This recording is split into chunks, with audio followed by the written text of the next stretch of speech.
and welcome to Broadcasting Scotland. It's Sunday the 23rd of January and this is the Full Scottish. I'm Andrew Wilson and today I'm presenting our programme from our studios in Glasgow. Firstly, we will have today's brief coronavirus update, then I will introduce today's brilliant guest, and then together we will look at the past week's news headlines from Scotland and around the world. As at 2 p.m. yesterday, Saturday, there were 6,768 new COVID-19 cases confirmed in Scotland by a PCR test or a lateral flow test. There were 1,458 people were in hospital with recently confirmed COVID-19, 16 of whom were in intensive care. However, we should note that the data with regard to hospitalisations at the moment is incomplete.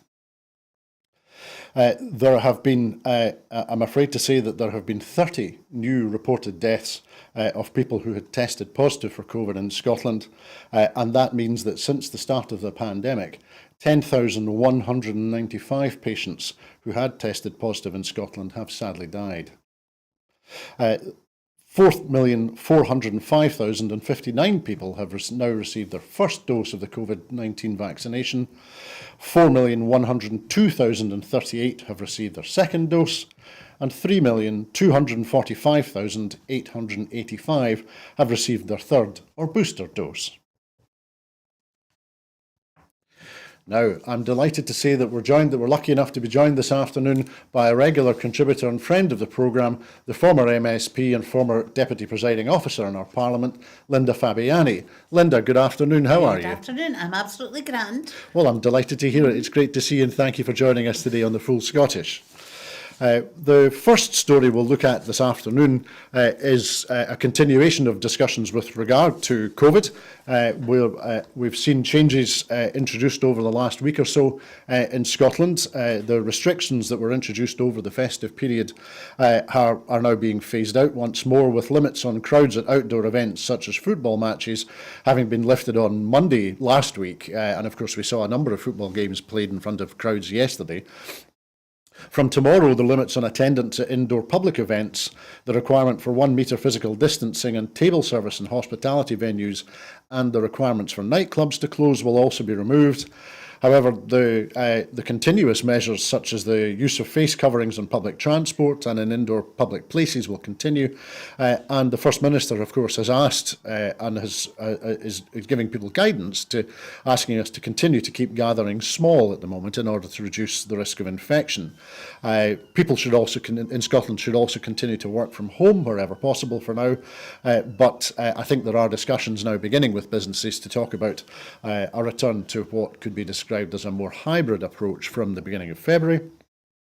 The First Minister has said that Scotland is once again entering a calmer phase of the pandemic, but she has warned that there is still significant pressure on health services. And she said that although we can be increasingly optimistic at this stage, we must all still play our part in helping further slow the spread of the virus. Now, Linda, we know that from polling for the Scotsman last week, Savanta Comres polling shows that 2/3 of Scots think that the measures introduced before Christmas were the right thing to do to curb the spread of COVID after the Omicron variant emerged. And there are suggestions that the SNP's political opponents, who appear to have only one song, which is to oppose whatever it is that the government announces in Scotland, no matter what it is, are perhaps out of touch when in those criticisms. So firstly, what's your view about the way in which the ongoing political approaches to the evolving COVID restrictions have been, and in particular I'm thinking of the difference in timing. We've seen Plan B being abandoned in England. We've seen Mark Drakeford, the First Minister of Wales, being quite direct in explaining that the difference between the approach to COVID restrictions in Wales in comparison to England is that he feels that the Welsh Government follow the science, and it's as simple as that, and aren't approaching COVID restrictions as a matter of popularity. So what's your feeling about the way in which we are at the moment in terms of the gradual lifting of restrictions in Scotland in particular? Yeah, I mean, I think I've got a general frustration that the opposition and indeed some of the commentators seem to always pick England as the right way and Wales and Scotland and Northern Ireland as the ones that are deviating and getting it wrong, when in fact it's England that's the odd one out in all of these things. I think Mark Drakeford's been super. I think Nicola Sturgeon's been super, and very much together on following the science. I'm glad that most people in Scotland think that the Scottish Government had the right approach. I'm not surprised at it, because people generally in Scotland, and I understand in Wales too, have been quite happy with what their government's been doing, and have been very, very compliant in the public health issue of each looking after their neighbours and other people round about. That's really important.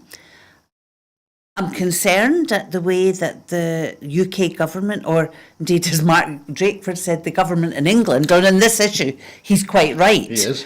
I'm concerned at the way they have just lifted everything. I have concerns about their motivations for so doing. I'm really pleased that, for all Nicola Sturgeon has relaxed some of the restrictions, I'm not totally convinced that perhaps she should have, I have to say. But I'm really pleased that masks are maintaining, because I think that's so very, very important. I do have some concerns, because we still have a lot of people in hospital. We still have a lot of people ill, and sadly, people are still dying. Now, I know there's discussion about it's deaths, about people who've tested positive for COVID, and there may well be underlying issues. But even if somebody does have an underlying issue and then they're catching COVID, that could be a contributory factor. Mm-hmm. So it bothers me somewhat that we're changing things. I would be inclined to be a bit more cautious, I think. But then I am not party to all the scientific evidence and research that's coming forward. And I know that our First Minister and our government take that very seriously. And the experts that they have round about them are some of the best in the world. So I'm going along with it. There's wee issues about it I'm not too happy about, but I don't think we should ever forget we still have a public health crisis going on, and we're not completely through it yet. Well, that's a very fair point, Linda. Yeah. A public health crisis, both in terms of the number of people who are continuing to contract and the number of people who are dying from COVID, and we'll touch on that in a moment. And also, in some context, a public health crisis in terms of the staffing of our Scottish NHS. Yes. We know that all manner of sectors are under significant pressure due to the widespread the breadth of infection through our community, especially with the Omicron variant, which is much more infectious. So a public health crisis in two ways. Now, the number of deaths in Scotland reported yesterday was 30. And that's been roughly the daily fatality rate for COVID for the past week or more. We know that in Scotland in total now, we're north of 10,000 people have died of COVID. Now, the data issues and the science issues, I think, are something we'll look at as well. But it did strike me as interesting that we appear to be satisfied. We appear to be prepared to accept and have baked into our thinking a rate of death of a serious bus crash every day in Scotland. And I was thinking in particular, we've got 10,000 deaths in Scotland, we've got 154,000 deaths across the UK. And I was thinking in comparison, for example, to Japan. Japan has twice the population of the UK. It's in an island chain that's smaller than the UK geographically speaking. Their average age of their population is slightly older, about 48, I think. We're 46 in the UK. And so in some senses, you can compare it. Now, the total number of deaths in Japan declared is 18,500 so far throughout the pandemic.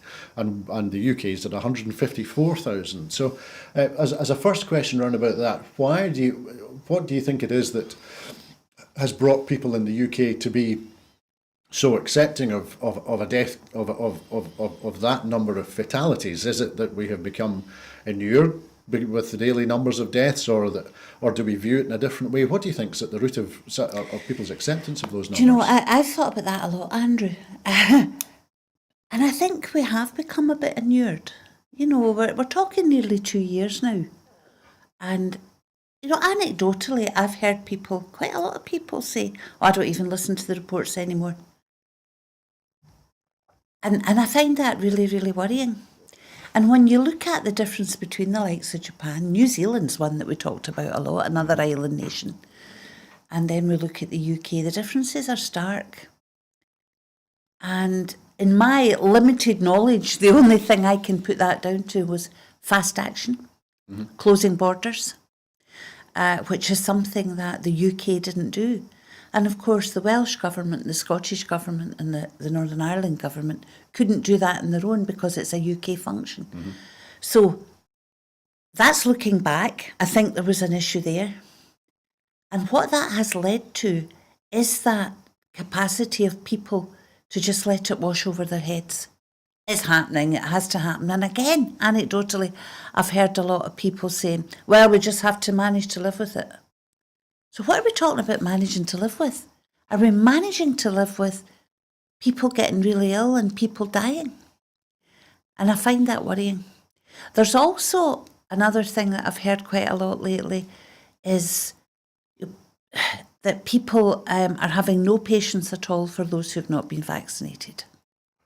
Now, I can understand that. I've got no time for the anti-vaxxers and their conspiracy theories. But there are people who have not taken vaccinations for very deep-held reasons that they've got.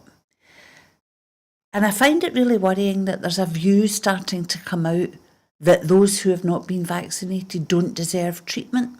And I think that's a really worrying path to go down, because we've always had a health service in this country that, without fear or favour and without judgment, helps people. And I would hate to think we could ever move away from that, because that opens a door that I don't think our society should go through. So I think we're becoming a bit inured, and I think there's also a bit of tolerance lacking that's starting to seep into our society.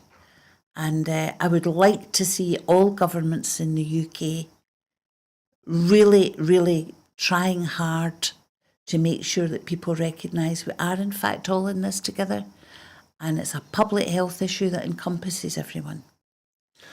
Thanks, Linda. That's a very good point. We think of other public health crises in Scotland in particular,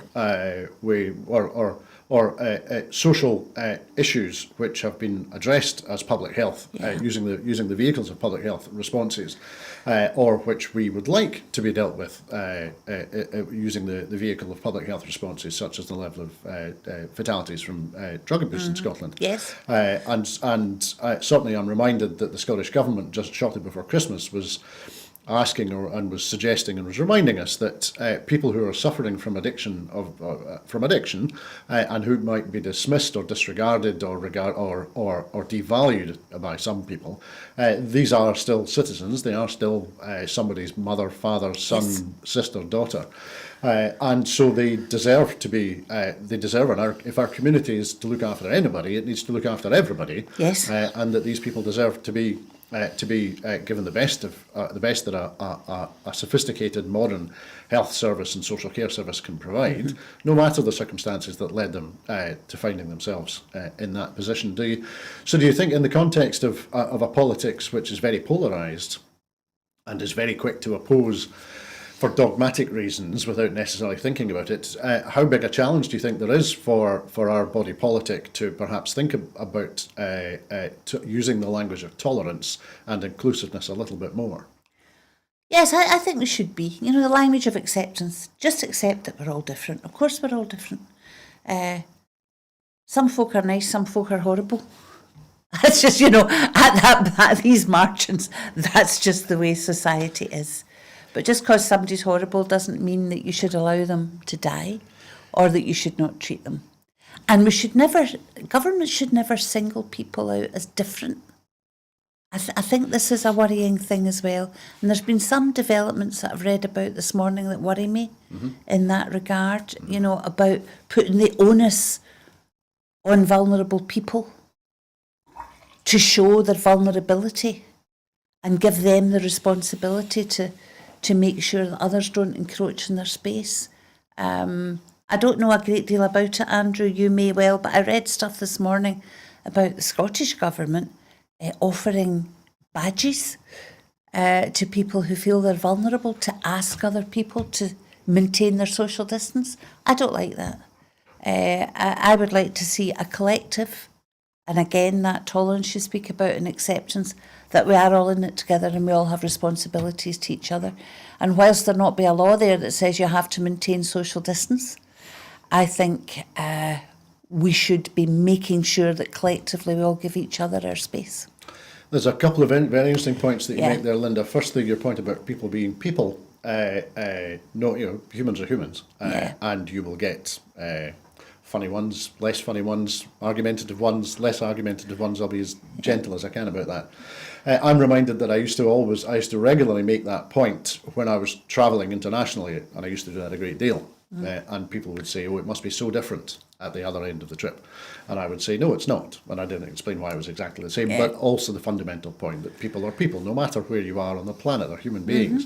And I wonder if the closing of borders, not that the UK closed borders very successfully, but with the dramatic reduction in international travel and the opportunity to meet and discuss with people, with other human beings from other parts of the world, I wonder if if that has, if not encouraged, it might perhaps partially explain the intolerance, in a sense that we've become, in the face of the pandemic, we may have become more inward-looking as a society, and possibly, to the second point you're making, become more inward-looking as individuals as a result of the stresses and strains and the challenges of the pandemic.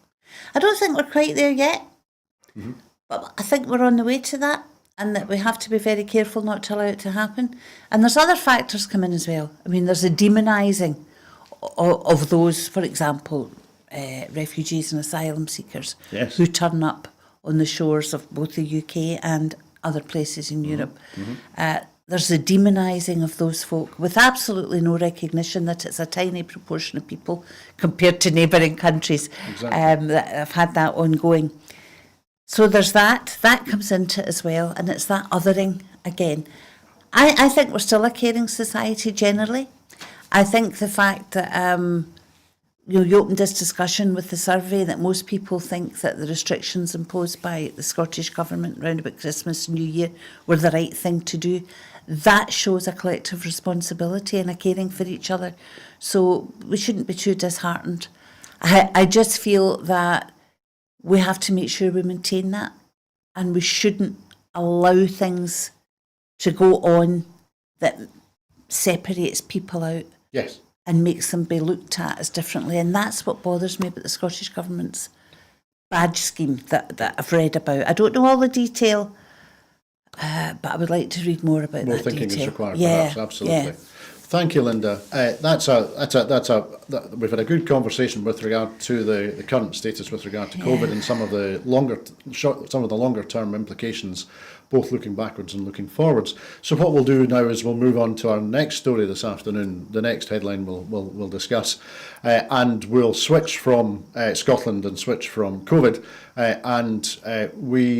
Perhaps there was a sense of disappointment maybe amongst some people this morning that the Sunday newspapers published in London in particular didn't include any more dramatic revelations either from the desk of Dominic Cummings or anywhere else with regard to the ongoing crisis that has beset the Westminster government and and the Conservative Party, both across the UK and in Scotland. We're waiting patiently for the report that will be issued by the senior civil servant Sue Gray, and a report upon which it's pretty clear most senior Conservative politicians have hung a great deal of importance. We're not sure when that's going to emerge. Reports are reports; they'll appear when they appear. But it is expected either later, at some point later this week. It is hoped. So much attention and so much political capital having been banked on the Sue Gray report. What do you think is the likely outcome from her report, apart from this crisis continuing to roll on? Well, I think there's a deliberate talking up of this report. It's become an easy thing to use. Yes.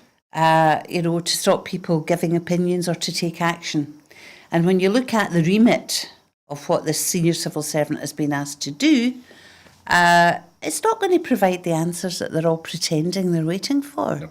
I think that's quite clear. And that's no harm to the civil servant, because she's given a remit. And that's what happens. People are given a remit that they have to stick to. And then you get the spin all round about it that makes it more than it is. And then the report comes out and it'll be perfectly valid. Gosh, I've suffered that myself. I know what it's like. The report comes out and it's perfectly valid and it probably says some really good things, but everybody calls it a whitewash and says you're a failure because you haven't come out with what all these people want. Yep. And it's a standard political practice. It's usually used by oppositions, but what's really interesting in this case is being used by the Conservatives, yes. even though it was they who are the cause of this report having to be carried out. Yes. So, I just think this report's going to be nothing at all, but it will give some of them a reason to say, oh, everything's okay. So I don't know. Will Boris Johnson last because of it? Because there's other things going on all the time. No more revelation, or no more big revelations today, although there have been some. I think there'll be more sneaking out. I'm really interested to know who the whistleblowers are, because I think there's got to be more than one with the stuff that's coming out. And I wonder if it's civil service, I wonder if it's politics, I wonder if it's the security services, perhaps. Because they must have seen a lot of this stuff going on. But what's really worrying is all the stuff that's going on in the background while yes. everybody's talking about parties. Yes, yes, yes.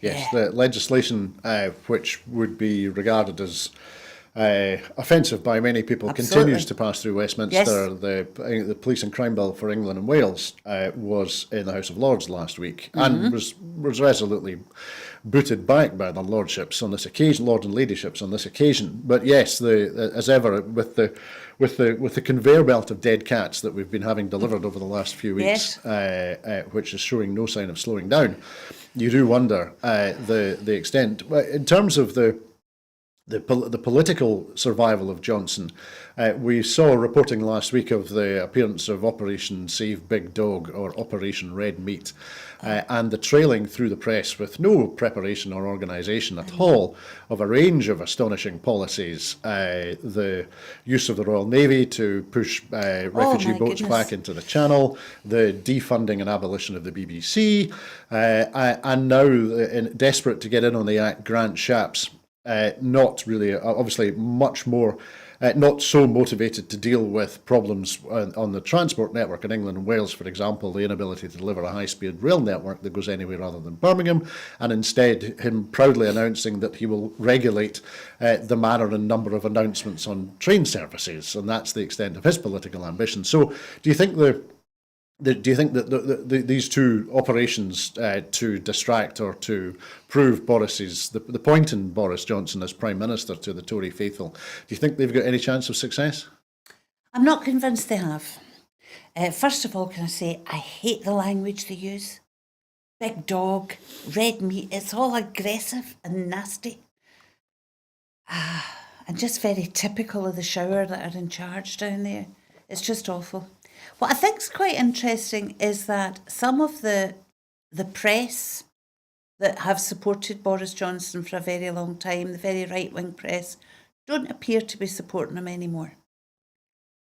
So I suspect he is on the way out. How long that will take, I don't know, but I suspect he's on the way out. What I find interesting is why they're not supporting him anymore. And I can't quite work out why I think it is. It might be that he started doing things that doesn't go in with the Tory policy, really. Has he not been hard enough? Has he not been right-wing enough? Oh my goodness, could it be any more right-wing? But I think that's really interesting. And when those who've always supported you stop supporting you, I think that's a bit of a problem. Public opinion, well, we all know the public opinion in Scotland, but even in England now. And I have to say, the sight of these northern Tories, the Red Wall Tories, who are all, is that what we call them? The Red Wall Tories, who are all coming out against Boris Johnson now. The level of self-interest is just absolutely horrendous. And this guy, Christian whatever, who has suddenly jumped to Labour, and Labour have accepted him, and you look at his record, my goodness, they can't, the Labour Party can't accept people who happen to believe in independence as well as Labour policies, but they'll accept a Tory who's as right-wing as they come. It's disgusting. But the level of self-interest in these Redwall Tories is awful, and it just proves to me yet again that there's not a principle among them. Why are people standing for a political party when they don't actually buy into anything that political party says? Rightly or wrongly, in my opinion, but the minute their own job is threatened, their own position's threatened, they look around to do something that maintains them. Yep. I just find that awful, and what a sad state for politics to be in. Politics is about having a belief.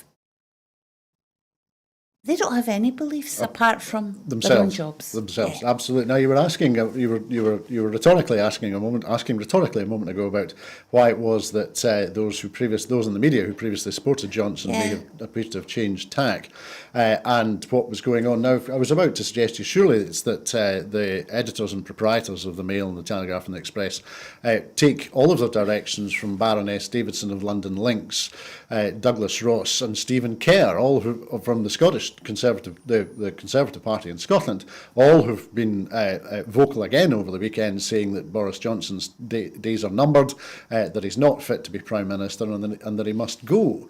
Now, that the right-wing press in London is apparently aligned with the Scottish Tories, but not the English Tories, seems a very curious state of affairs. It absolutely does, and I think that's what I can't get my head round. I mean, I understand the Scottish Tories and the stance they're taking, because that's about self-preservation, right? Exactly. And the Tories are well known for stabbing each other in the back. It's what they do, right? And this pretends that the Scottish Conservative Party is very, very different from the UK Conservative Party. Nobody's buying that, So that's about self-preservation. Baroness Davidson, she didn't like Boris Johnson, then she liked him. She was anti-Brexit, then she was for Brexit, and then she got her, what do you call it, a baronessship, a lord, whatever. Yes. Elevated to the House of Lords. Elevated. He was her pal then. Now she doesn't like him again. It's just, politics in the UK is broken. Absolutely broken. And people can moan about the SNP in Scotland all they like. They can moan about even, they moan about the Greens as well, even Labour in Scotland. There are people in these parties who have a philosophical belief in what they are doing. Whether I agree with them or not, there may be the odd Scottish Conservative who has the same. They've not been identified to me, I have to say, but they may well be there. That just doesn't seem to be there in the Conservative Party at UK level. There's a civil war going on, and Stephen Kerr of the Tories here can deny that all he likes. On one hand, he's saying our leader has to go. On the other hand, he's saying there's not a problem, there's no civil war. It just doesn't stack up. No, and people can tell it. Can tell, absolutely so. Thanks, Linda. We'll move on to our next story now, which has a political aspect to it, but also is also having a much more direct effect upon people's daily lives. Yesterday morning, the former food bank user, the poverty campaigner, and budget recipe book author and writer for hire Jack Monroe, that's at Bootstrap Cook on Twitter, she tweeted yesterday morning quite a long tweet, which if you'll let me read it out, which has struck a chord with a lot of people, and is something that I think is a direct impact on the story we're going to talk about next. So Jack Monroe wrote yesterday morning, I woke up this morning to the radio talking about the cost of living rising a further 5%.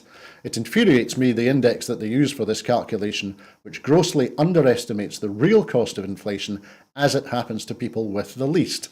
Allow me to briefly explain. This time last year, the cheapest pasta in my local supermarket, one of the big four, was 29p for half a kilo. Today it's 70p. That's a 141% price increase. This time last year, the cheapest rice at the same supermarket was 45p for a kilo. Today it's £1 for half a kilo. That's a 344% price increase as it hits the poorest and most vulnerable. Baked beans were 22p, now 32p, a 45% price increase. Canned spaghetti, 13p, now 35p, a price increase of 169%. Bread was 45p, it's now 60p, a price increase of 29%. Curry sauce was 30p, now 89p. And she lists apples, mushrooms, peanut butter. And these, she says, these are just the examples I know off the top of my head. There will be many, many more examples. When I started writing my recipe blog 10 years ago, I could feed myself and my son on £10 a week. But that's not possible now, is the implication. Now, and just to add to that, she then goes on, an upmarket ready meal range was £7.50 10 years ago, and it is still £7.50 today. A high-end store's dine-in for two for £10 has been £10 for as long as I can remember. And my local supermarket had 400 or more items in their value range, now it's 91 and reducing. The margins are always calculated to squeeze the belts of those who can least afford it and massage the profits of those who have money to spare. And nothing demonstrates that inequality quite so starkly as tracking the prices of luxury food against actual essentials. To return to the luxury ready meal example, if the price of that had risen at the same rate as the cheapest rice in the supermarket, your £7.50 lasagna would now cost £25.80, and dine-in for 10 would now be dine-in for £34.40. We're either all in this together or we aren't. Spoiler, we aren't. So in writing, and Jack Monroe is usually a fairly direct and fairly impactful writer, especially when talking about inequality. We've been speaking and discussing the impending cost of living crisis for a few weeks now. And I suspect as we get closer to the rising in the energy cap in April, we'll be talking about it a whole lot more, no matter how bad a winter we have. Where do you, in terms of identifying in very clear and unimpeachable terms, as she has done, do you think that Jack Monroe is helping bring the impact of the cost of living crisis home to the population at large, or again, is the population so insulated or inward looking that plain facts don't cut it with them anymore? Well, I'd never heard of Jack Monroe until this came out. I don't know why, because I understand that she's been vocal for a very long time, but I missed it. And when I saw that stuff, it immediately made me think of people I know, some friends I have who don't have a great income, and who have been telling me lately how much things have gone up in the local supermarket. And I've been quite shocked at the level of it at times. And then when I read in stark terms what Jack Monroe has said and see the rises in staple food items, it's absolutely horrifying. And yes, when you take the overall picture, as they do when they talk about inflation, it's not qualitative at all. Yes. Because the impact on those with less income, with less money, is quite obviously huge. And adding that to the energy rises that, the bills haven't really started hitting through yet, I think we're facing something very, very bad, coupled with cuts in universal credit and things like that too. Poverty is just horrendous. And, the Scottish Government has tried to mitigate it as far as possible with the child payment and lots of different things. But they can't mitigate everything. Yep. And they can't make things better all round. It's very much a UK issue. And again, this is something that's gone under the radar while the government of the UK is busying itself about its internal matters. Yep. I hope that, although I hadn't heard of Jack Monroe before, I hope that other people have.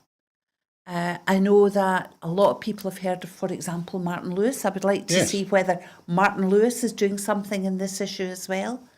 I would like to see mainstream newspapers doing more on it, and social commentators all round. Instead of talking about parties at number 10 Downing Street, let's start talking about, let's face it, Nobody who is relying on the value ranges at supermarket could afford to have a blooming party, restrictions raised or not. Yep. So I would like to see this coming to the fore much, much more. And it's horrifying. I mean, it's stark. The figures that Jack Monroe has laid out are absolutely stark. I've been stunned at some of them, as I was when a couple of my friends told me how their shopping basket had gone up every week. Absolutely. Well, you mentioned Martin Lewis. I didn't see the programme myself, but certainly I've heard second-hand reports that he was in tears broadcasting this week, talking about this topic, talking about the threats to people and people's lives. And I heard Leila Moran, who's a senior Lib Dem politician, in a similarly very direct and very accusative mood yesterday on the BBC. There was a government minister who'd been put up. And to her perspective and the perspective of Martin Lewis, and by implication of Jack Monroe too, these are existential issues for some people. And I'm thinking, you mentioned the impending rise in energy prices.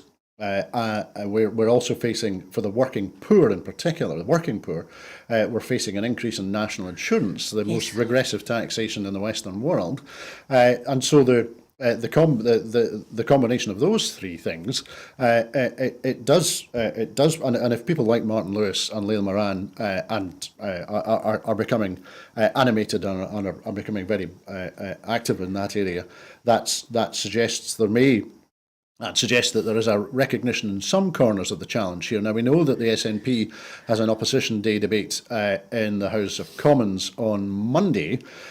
What would you like to see the SNP doing in terms of reflecting or increasing or aligning itself with the positions that have been taken, for example, by Jack Monroe and, as I understand it, Martin Lewis? The SNP has to align itself with that position. I mean, the SNP is a party that believes in social justice and believes in a fair crack of the whip for everyone. And that's not happening just now.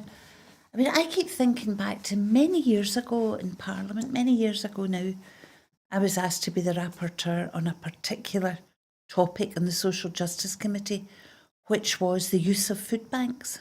And at that time, food banks were few and far between in Scotland. It was about the odd soup kitchen. It was about, people who really, really were suffering, being able to get food.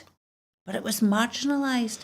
And that report that we did and published said that we should guard against food banks ever becoming mainstream, because welfare was a function of government and nobody should go hungry, and we should never, ever let charity take the place of our social structure and our social system. And what's happened? My goodness, without food banks, whether they be government sponsored, government funded, or whether they be entirely charitable and from people making donations, even in supermarkets now, all the supermarkets have got food bin baskets. It has become mainstream. It is taking the place of what should be a function of society to make sure no one goes hungry. And it's going to get worse and worse. So the SNP have got to, on Monday, strongly put the case forward that this is unacceptable. Strongly put the case forward that it's something that Scotland could help with if we had the powers to do so.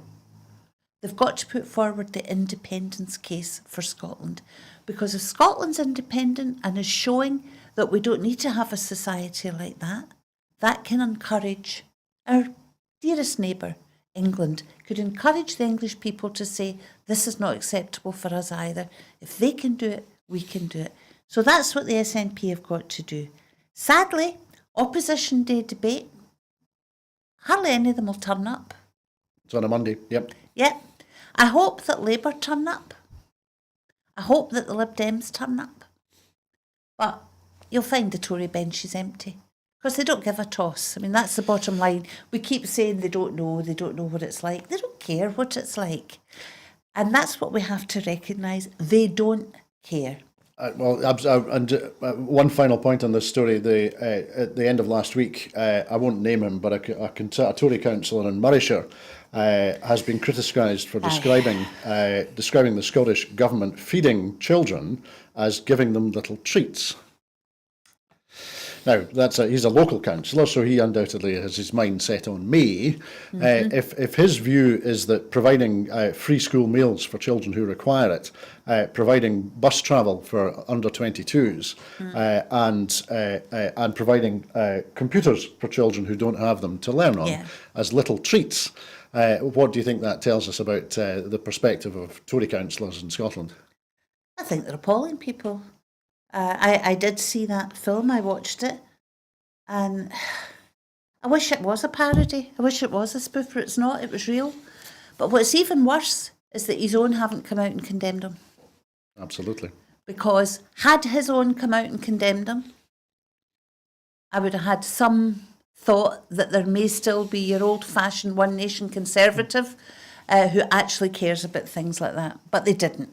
They just let it stick. That's appalling. Little treats. Children getting a meal, a nutritious meal on a daily basis because perhaps their family can't afford that. And he calls it a little treat. Well, it's just nasty. It's just horrible. And do you know what? Let's hope anyone that he cares about never ends up in that situation. Absolutely. Because aside from the very rich, the very, very rich, aside from them, bad things can happen to anyone. Any family can end up in Poor Street. We've seen it over the years. The most unlikely people end up really needing help. If it ever happens to any of his, I hope they get help. Of course they should get help. But I hope he maybe thinks on and what his views were before. Absolutely. Thank you, Linda. We'll look at an international story now.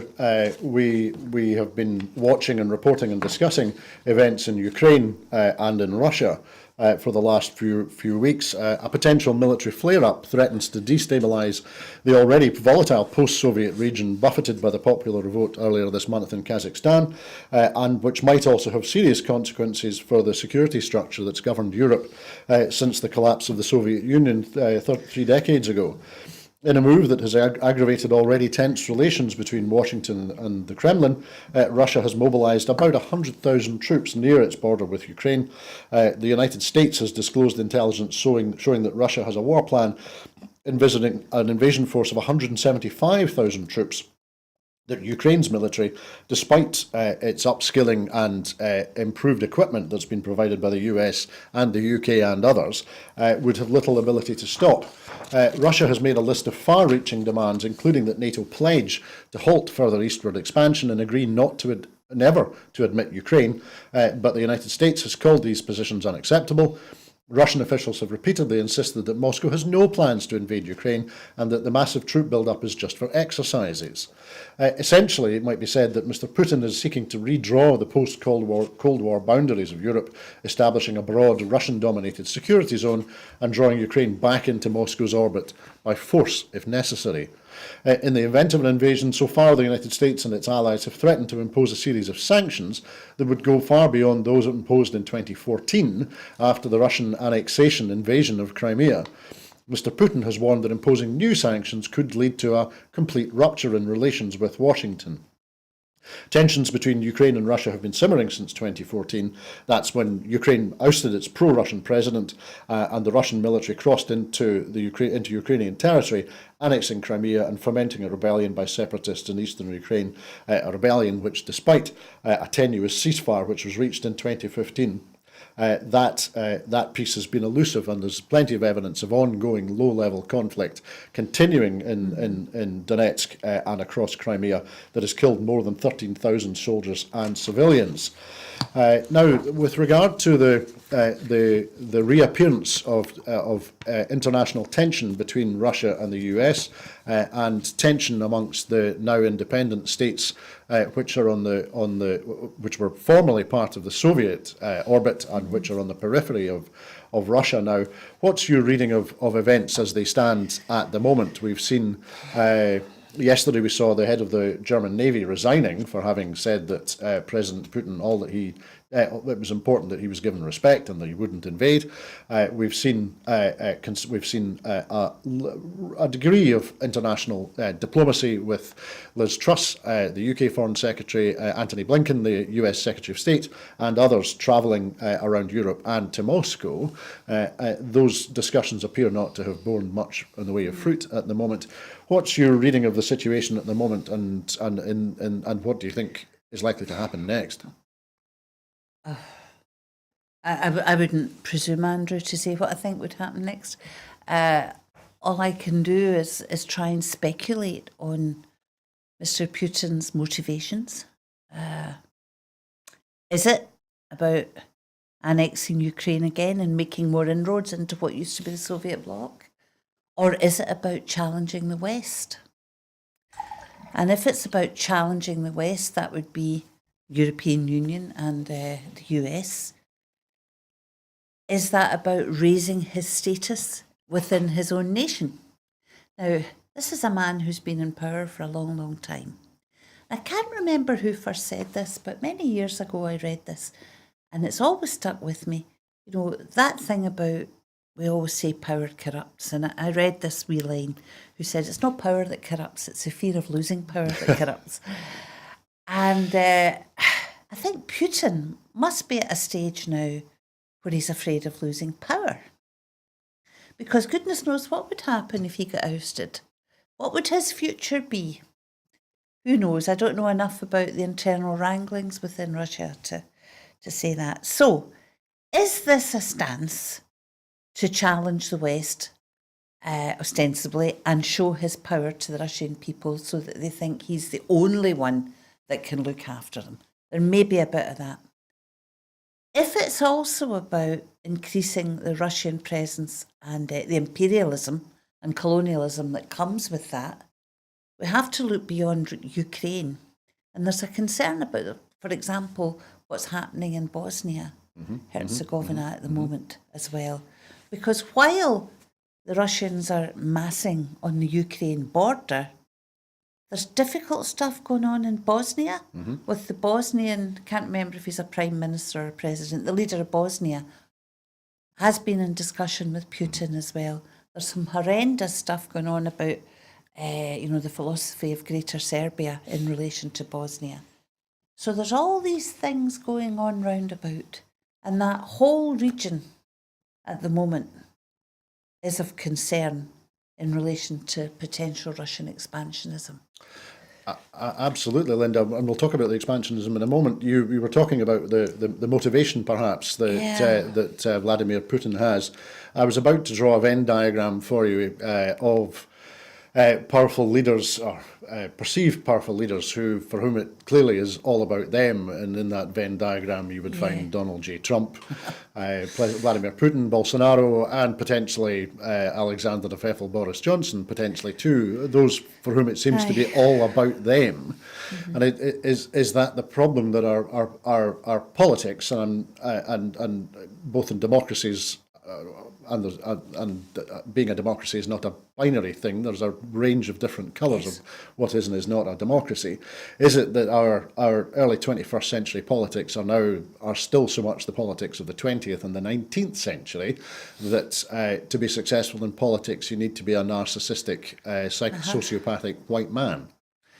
I think there's a bit of that. There's, you're absolutely right, Andrew, in that there's different degrees of democracy in different places.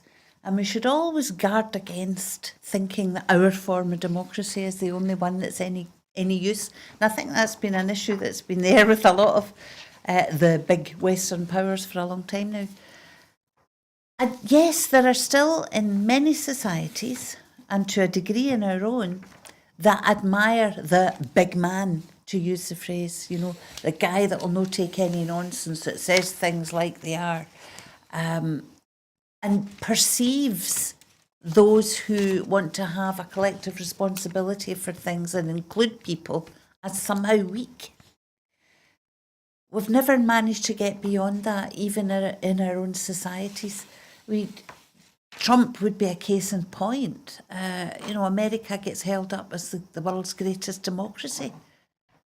Well, Trump was certainly not a Democrat in any way whatsoever, and got a lot of support in the US. Yep. I think that's really, really concerning. Trump would, I believe, have quite happily become a dictator had he been able to, Yes. Yes. and would have done anything to hold on to power. He would want to be there till he passed, and then pass on the mantle to somebody that he'd chosen. That's no different from where Putin is at the moment. Absolutely. Absolutely. You make a good point, Linda. And actually, it's a great segue into our final item that we'll discuss this afternoon. It's clearly been a difficult 7 days for Donald J. Trump, the Trump family clan, and the what's described as the Trump organization, although I'm not sure that that's an appropriate use of the word organization, at least without the word crime at the end of the sentence. But we've seen this week that the Attorney General in New York has taken action to go against the Trump organization, asserting that asset valuations were misstated and misused in the organization's financial dealings, including, as surprise, surprise, the Meany estate in Scotland. To touch on that very briefly, we know that the Trump organisation paid £12.6 million for the Meany estate in 2006, and by the last statement of Trump's financial affairs, something a curious document that the Trump organisation publishes, they were valuing the Meany estate at £435 million, despite that statement asserting the wrong number of houses that were going to be built on the Meany estate and which haven't been built. Surprise, surprise. We've seen the Senate investigations into the events of the 6th of January last year. The Supreme Court has refused Trump's requests that documentation should not be released because it was privileged, and so a vast trove of documentation has been released, including draft executive orders, which one of which included, apparently it indicates that the Trump's organisation was seeking to instruct the US military to seize the Dominion voting machines that were used in the presidential election. And I can't imagine why it would be that they would want to seize the evidence of what actually happened, which was that President Biden got a larger number of votes. And we've seen that the Senate investigation has now begun to subpoena Ivanka Trump and others on the basis of the documentation that's now been released, and that their investigations are starting to get into the very core of the Trump clan. In terms of such a bad week, do you think that this is indicating a direction of travel for Donald J. Trump, and perhaps the direction of travel of any political aspirations that he continues to hold? Certainly hope so. One thing I will say, the other side of the US,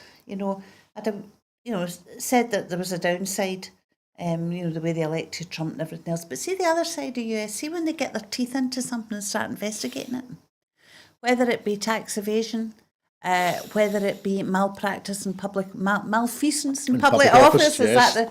is that the terminology? They go for it, and they don't let go. And they, there's been prominent people jailed over the last few years in the US for things that seem to just get ignored in the UK, I have to say. Yes. So, points to the US for that, and that appears to be what's happening here. So on one hand, you've got the financial investigation going on, which is probably long overdue in the case of the Trump organisation. But on the other hand, you've got this investigation into the events that took place in Capitol Hill. And fascinating at the stuff that's been released, saying that Donald Trump actually had a big hand in that. Mm-hmm. To the extent that he was even talking about coming along to that demonstration and addressing it. The man's nuts. The man is a complete and utter sociopath who, in my view, finds it absolutely impossible to perceive of anything other than how it affects him.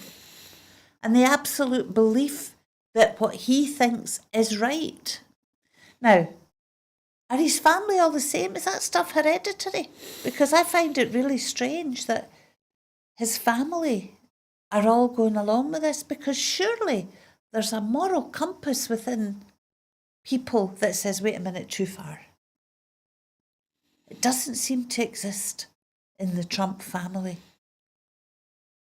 So yes, I think probably we're getting to the stage where Trump is going to be a no-go for any future in politics. But that doesn't mean his associates aren't. Absolutely. Absolutely. So that's concerning. And, back to what we said earlier, the level of popular support he had and still has is concerning, because there's folk out there in the US who will think it's all a conspiracy against their Messiah. Yep. And that is very, very concerning. The hereditary, without making light of it, the hereditary point you make is an interesting one. I know that the people of Stornoway were looking inwardly at themselves in the past, and with the events this week, the people of Stornoway may be looking inwardly again in some senses. Well, in some I'm ways. glad they all distanced themselves from him very early on. Very early on. Yeah. And to be fair to the Trump family more widely, I think his sister wouldn't be described as being a fan. Well, there's a niece. Is it a niece That's the who lady, published the book about him? Good on her. But his direct family, maybe again it's self-preservation. They've maybe got into this circle of constant support that it's very, very difficult to jump out of.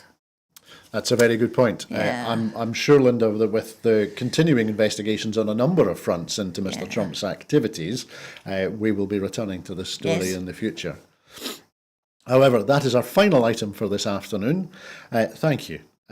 In making these programmes, Broadcasting Scotland relies on the support of viewers and others who share and value our distinctive approach to news, current affairs and culture.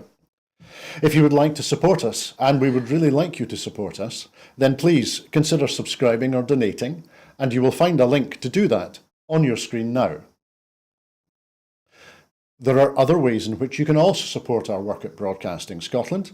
If you would like to volunteer to work with us, either behind the scenes or in front of the cameras, or in any other way that supports or promotes the station, then please visit our website at www.broadcastingscotland.scot and send us a message there about volunteering.